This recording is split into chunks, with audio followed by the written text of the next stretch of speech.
ချီးမြှင့်အပ်ပါသောဗုဒ္ဓဒါရတသင်္ဃဟောမင်္ဂလာအာမိတ်သာနုက္ခဓမ္မနုက္ခဟောတော်မူဗျာဒေသနာဖယားသာသနာအမွေခံယူမိဘတို့မှာချီးမြှင့်အပ်ပါသောဗုဒ္ဓဒါရတသင်္ဃဟောမင်္ဂလာအာမိတ်သာနုက္ခဓမ္မနုက္ခဟောတော်မူဗျာဒေသနာဖယားသာသနာအမွေခံယူ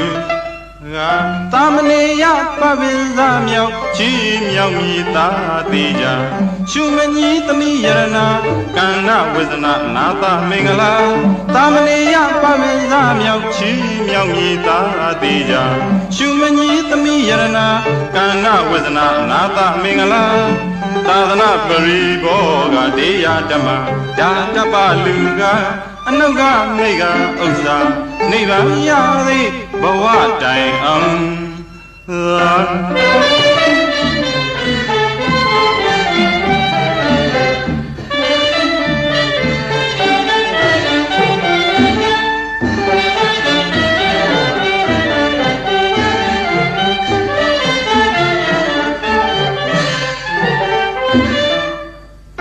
တရားပိဋ္ဌောအတူတကွ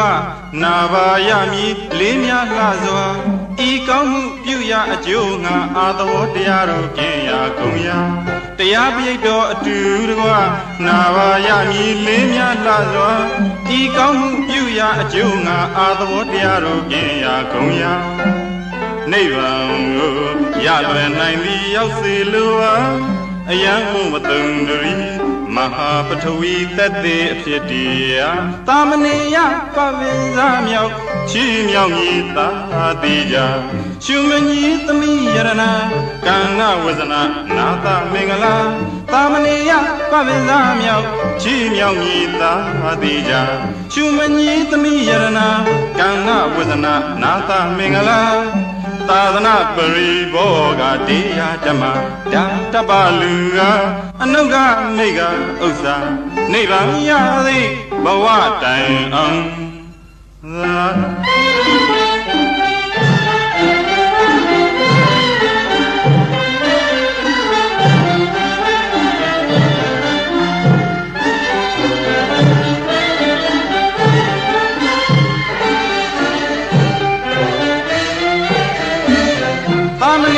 ပပင်စမြောက်ချီးမြောက်မြည်သာတိကြ